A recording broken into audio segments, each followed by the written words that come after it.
Ready, 1, 2, 3, go. Magandang hapon sa inyong lahat. Kami ang ika-13 pangkat na magtatalakay ng pagsusulat. Ngunit bago namin sisimulan ang aming tatalakayin ngayong araw na ito, kami muna ay magpapakilala ng aming mga sarili. Ako si Geraldine Maloses. At ako si Jeremiah Lao Kadayuna. At ako naman si Raymart Cañete. At ngayon, sisimulan na natin ang pagtatalakay ng pagsusulat. Meron ba kayong mga ideya kung ano ang mga uri ng mga pagsusulat at mga hakbang kung paano magsulat? Meron ba? Wala. At ngayon, sisimulan na natin. Ano nga ba ang pagsusulat? Ang pagsusulat ay isang mahalagang anyo ng komunikasyon na nagsisilbing paraan upang ipahayag ang ating mga ideya, saloobin, karanasan at kaalaman sa pamamagitan ng mga nakasulat na simbolo. So, ang mga pagsusulat, dito natin maipahayag ang ating mga ideya, mga saloobin, karanasan at kaalaman. At ngayon ay tatalakayin natin ang mga aspeto ng pagsulat batay sa ideya mula sa iba't ibang eksperto. Meron ba kayong mga ideya kung ano ang mga aspeto ng pagsusulat? Wala. At ngayon, sisimulan na natin. Una ay pagsusulat bilang ekstensyon ng wika. Ano mang natutunan mula sa pakikinig, pagbabasa at pagsasalita ay naging output o resulta ng pagsusulat. So, ang pagsulat bilang extension ng wika ay nanggaling sa pakikinig, sa pagbasa at sa pagsasalita. Halimbawa dito ay kayo ay nanonood ng palabas sa TV at pagkatapos ay ipinasulat ng iyong guro ang mga natutunan tungkol sa palabas. At yun ay halimbawa ng pagsulat bilang extension ng wika. Ngayon, dadako naman tayo sa pangalawa. Pagsulat bilang sistema ng komunikasyon gamit ang mga simbolo. Ang pagsulat ay isang sistema ng komunikasyon na gumagamit ng mga simbolo. So, dito, ang halimbawa dito ay pakikipagpalitan ng mga mensahe sa iyong kasintahan. Halimbawa dito ay kagaya ng ang iyong kasintahan ay bigla na lang nagpadala ng mensahe sa iyo na break na tayo. Diba masaklap yun? Masakit. Masakit. Yun ay halimbawa ng pagsusulat. Siya ay nagsusulat ng masakit na salita at ikaw naman ay nakaramdam. Ngayon, dudako naman tayo sa pangatlo. Kahalagahan ng pagsulat bilang daang pagpapahayag ng kaalaman at karanasan. Isang mahalagang karanasan dahil ito ay nagsisilbing paraan upang itala at ipahayag ang ating mga natutunan, karanasan at pananaw. So, ang kahalagahan ng pagsulat bilang daang pagpapahayag ng kaalaman at karanasan, ito ay yung mga tinatawag ito sa English na experience. Ang iyong mga experience ay isinulat mo upang hindi mo ito malimutan at palagi. Example dito ay diary. Alam niyo ba kung ano ang diary? Yes. Alam niyo, I know. At ngayon, dadako tayo sa pang-apat.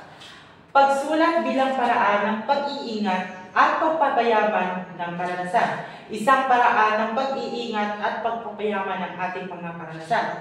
So, ang halimbawa dito ay ang mga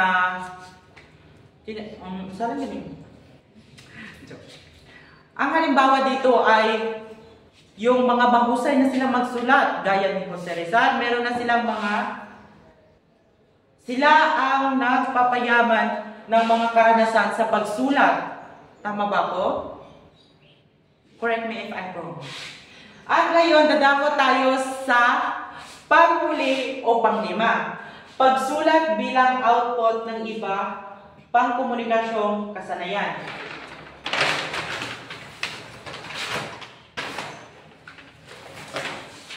Masasabing ang pagsusulat ay isang output o resulta ng ating mga kasanayan sa pakikinig, pagsasalita at pagbabasa. What I've said earlier na ang pagsasalita ay nanggaling ito sa ating pakikinig, pagsasalita at pagbabasa. Doon tayo nakakuha ng mga idea o doon natin nakukuha ang ating mga kaalaman tungkol sa pagsusulat and writing. Ngayon ay dapat tayo sa iba't ibang uri ng pagsulat. Ang iba't ibang uri ng pagsulat ay may tatlong bagay o mga uri. Una ay ang formal na pagsulat, pangalawa ay di formal na pagsulat, at pangatlo ay kombinasyon ng formal at di formal na pagsulat. Ngayon, unahin natin ang formal na pagsulat. Formal na pagsulat, isang uri ng pagsulat na sumusunod sa mga tiyak na tuntunin o mga estruktura. So, ang formal na pagsulat ay ito yung mga pagsulat na formal o may susunod na plano, proseso at operasyon bago ito isulat. Halimbawa nito ay ang liham pang negosyo. Kapag nabigay ka ng liham sa isang negosyante, kailangan ito ay formal at hindi yung mga jijimon na mga salita. Nagaya ng mga, hey bro, ka muna, hindi yun, bawal yun, ilagay sa formal na pagsulat. Pangalawa ay ang di formal na pagsulat. Pagsulat na malayo at talakay ang paksa na kung saan para nagkikipag-usap lamang ang may akda sa mambabasa. Itong ang di formal na pagsulat ay ito yung malaya ka nakikipag-review or nakikipagsulat or nakikipag-chat sa iyong mga kaibigan.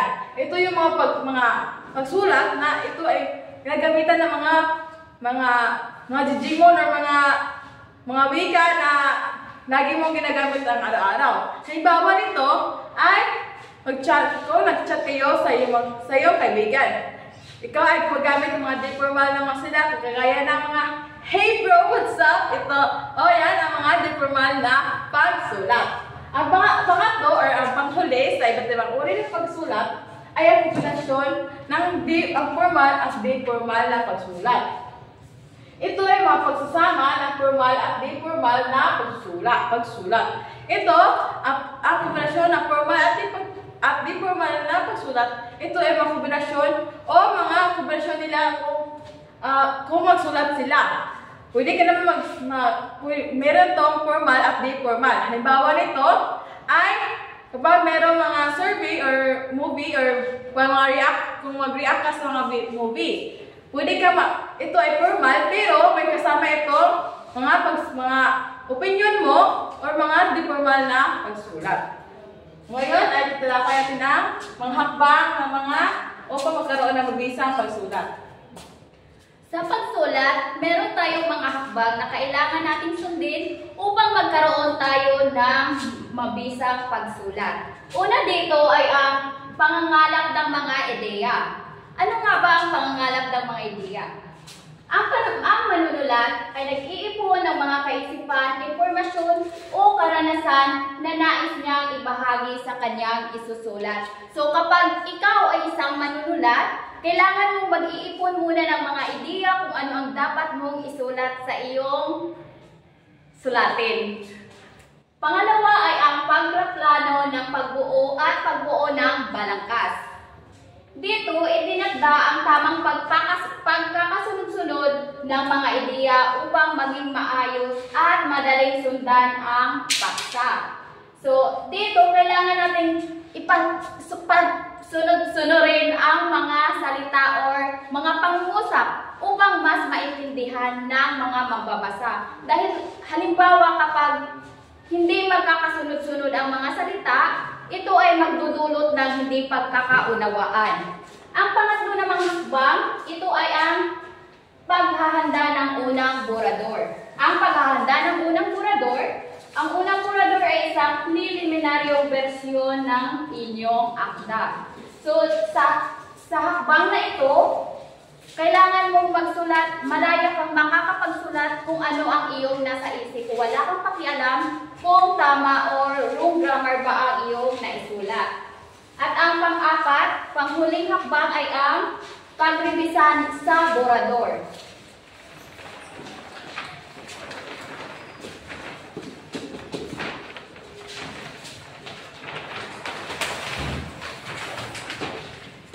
Sa hakbang na ito, rirepasuhin mo ang iyong isinasagawang borador upang makita ang mga maling na isulat o hindi ka paniwalang mga ideya. So kapag tapos ka ng isulat ang iyong nais isulat, kailangan mong basahin sa simula hanggang dulo kung tingnan mo kung ano ang mga mali or mga dapat mong baguhin sa iyong naisulat.